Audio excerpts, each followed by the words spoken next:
Hello everyone, good morning. I hope all of you are fine. Today we will read our English grammar book. Everyone, please open your English grammar book, page 73. Today we read simple past tense. Simple past tense have verb. আজকে আমরা simple past টেন্সের have verb সম্পর্কে জানব। আমরা past tense মানে আবারও জানি কি এটা অতীতকালের সম্পর্কে বলা হচ্ছে। পাস্ট টেন্সের একটা ভাগই হচ্ছে সিম্পল পাস্ট টেন্স। তার হ্যাভ ভার্বের রূপগুলো আমরা জানব। হ্যাভ ভার্বের মধ্যে তোমরা কি কি পড়ে নিশ্চয়ই জানো, হ্যাভ, হ্যাজ, হ্যাড। তো সিম্পল পাস্ট টেন্সের ক্ষেত্রে কোনটা ব্যবহার হবে হ্যাভ, হ্যাজ, হ্যাডের মধ্যে সেটা এখান থেকে আমরা জেনে নেব। দেখো কি বলেছে, এখন আমরা সিম্পল পাস্ট টেন্সের হ্যাভ ভার্বের রূপ সম্পর্কে জানব। এবং এই সিম্পল পাস্ট টেন্সের ক্ষেত্রে সাবজেক্ট অনুযায়ী কি বসবে, সাবজেক্টের পরে হ্যাভ ভার্বের কোন রূপটা বসবে, হ্যাড বসবে। ঠিক আছে, তাহলে চলো দেখে নিই এবার সিঙ্গুলার আর প্লুরালের ক্ষেত্রে কোথায় হ্যাড বসছে। দেখো প্রথমেই তোমাদের ছক করে একটি খুব সুন্দরভাবে বুঝিয়ে দিয়েছে। ফার্স্ট পারসন সিঙ্গুলারের ক্ষেত্রে কি বসবে, আই হ্যাড, হ্যাড বসবে। এবং ফার্স্ট পারসন প্লুরালের ক্ষেত্রেও হ্যাড বসছে, তাই দিয়েছে উই হ্যাড। নেক্সট বলেছে সেকেন্ড পারসন সিঙ্গুলারের ক্ষেত্রে কি বসিয়েছে, হ্যাড বসিয়েছে, ইউ হ্যাড। প্লুরালের ক্ষেত্রেও হ্যাড বসানো হয়েছে, ওখানেও ইউ হ্যাড, তোমাদের ছিল।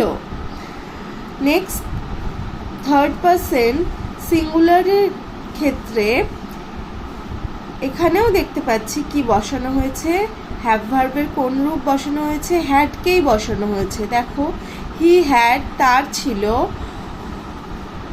অলোক হ্যাড, অলোকের ছিল। প্লুরালে দেখো কি বলেছে, সেখানেও হ্যাড বসেছে। দে হ্যাড, তাদের ছিল।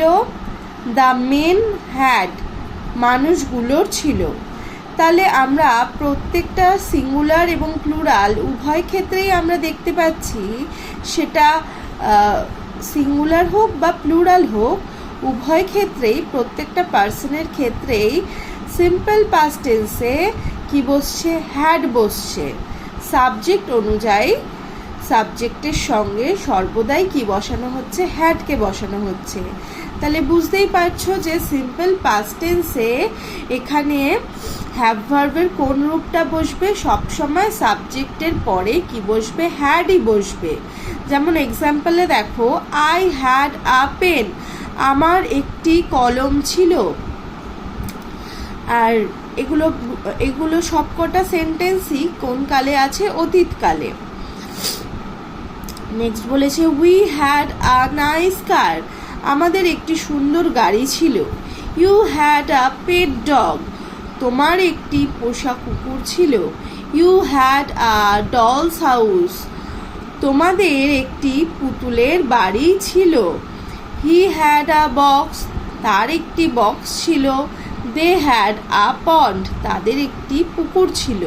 তাহলে দেখতেই পেলে যে সিঙ্গুলার হোক বা প্লুরাল হোক, সিম্পল পাস্ট টেন্সের ক্ষেত্রে সাবজেক্টের পর অবশ্যই কি বসবে, হ্যাডই বসবে। ঠিক আছে, তাহলে এটা একটু সহজ হয়ে গেল তোমাদের জন্য।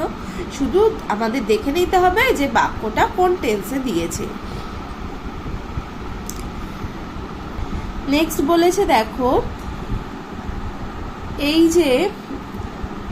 এই হ্যাভ ভার্বের সিম্পল পাস্ট টেন্সের হ্যাভ ভার্বের নেগেটিভ বাক্যগুলোকে কিভাবে করব আমরা আগের দিন যেটা পড়েছিলাম যে সিম্পল পাস্ট টেন্সের বি ভার্বের ইউজ কিভাবে করব নেগেটিভে, সেরকমই হ্যাডকে এখানে হ্যাভ ভার্বটার মধ্যে কি পড়ছে, হ্যাডই পড়ছে।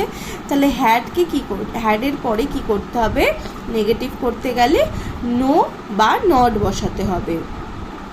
তাহলে দেখো কি বলেছে, বাক্যকে না বোধক করতে হলে হ্যাডের পর নো বা নট বসাতে হবে। তাহলে দেখো কি বলেছে এক্সাম্পলগুলো। I had no drawing book, আমার কোনো আঁকার বই ছিল না।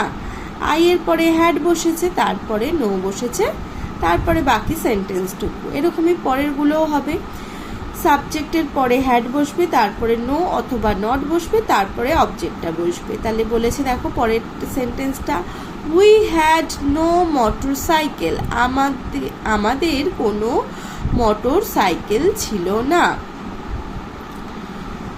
নেক্সট বলেছে হি হ্যাড নো ব্যাট, তার কোনো ব্যাট ছিল না। ইউ হ্যাড নো ফ্রেন্ড, তোমাদের কোনো বন্ধু ছিল না। এখানে প্রত্যেকটা সেন্টেন্সই দেখতে পেলে যে শুধুই নো দিয়েছে।